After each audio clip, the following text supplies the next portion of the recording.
Good morning and welcome to morning meditation. We're moving on in Galatians chapter 3. I've enjoyed this study, and today we're talking about faith. God gives us many examples of faith through the Bible, and here he uses the faith of Abraham. And a couple of things I want to mention before we jump into the Bible study itself. The Bible says that Abraham was justified by faith. People are saved the same way in the Old Testament as they are in the New Testament. A lot of people talk about dispensationalism. Personally, I don't find that in the Bible, that God worked in different ways at different times.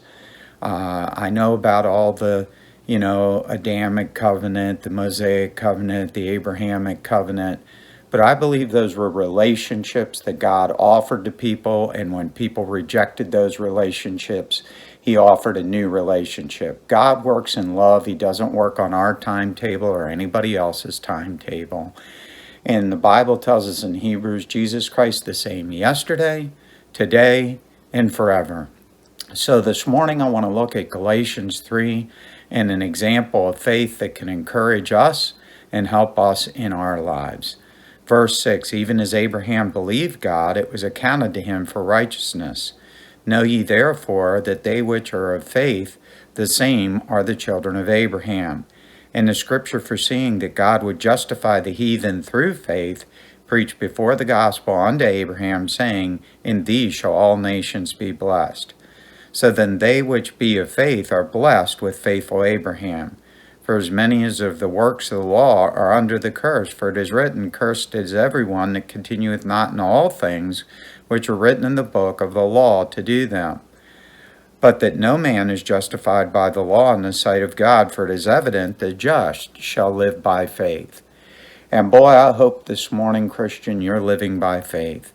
If we go back to the Old Testament and study the faith of Abraham, we're going to see a couple of things. We're going to see the practice of Abraham's faith. It says, even as Abraham believed God. And by the way, the Bible tells us another place that Abraham paid tithes before tithes were even mentioned in the law. So that kind of breaks that dispensational thing up. The practice of Abraham's faith.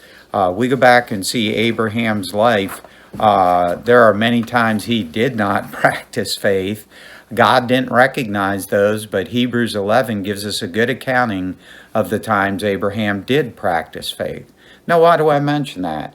Because we all need heroes, and I believe Abraham is a hero of faith, and we can look back and see that he's imperfect like we're imperfect, but we can be blessed of God like Abraham was blessed of God.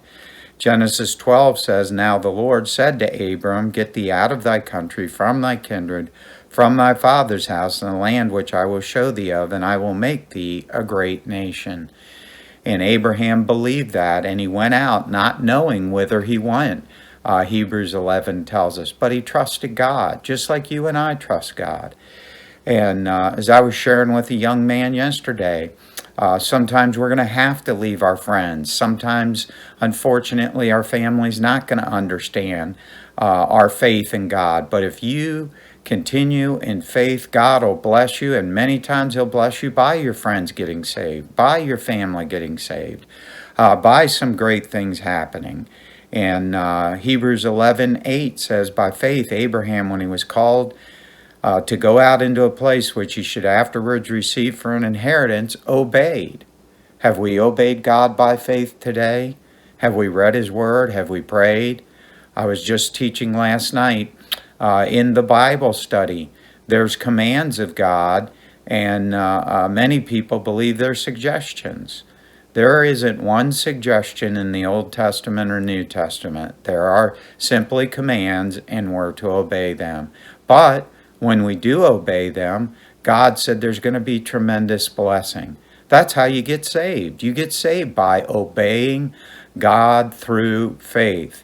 Whosoever shall call upon the name of the Lord shall be saved. We have nothing to do with our salvation. It is all a gift of grace. But we must come humbly to God, confessing we're a sinner separated on our way to hell. But the great news is he shed his blood, the death, burial, and resurrection. We accept that by faith. As Abraham by faith looked forward to it, we by faith look back to it. I hope you're blessed today. I hope you'll take this example of faith and say, by God's grace, I'm going to be a man or woman of faith.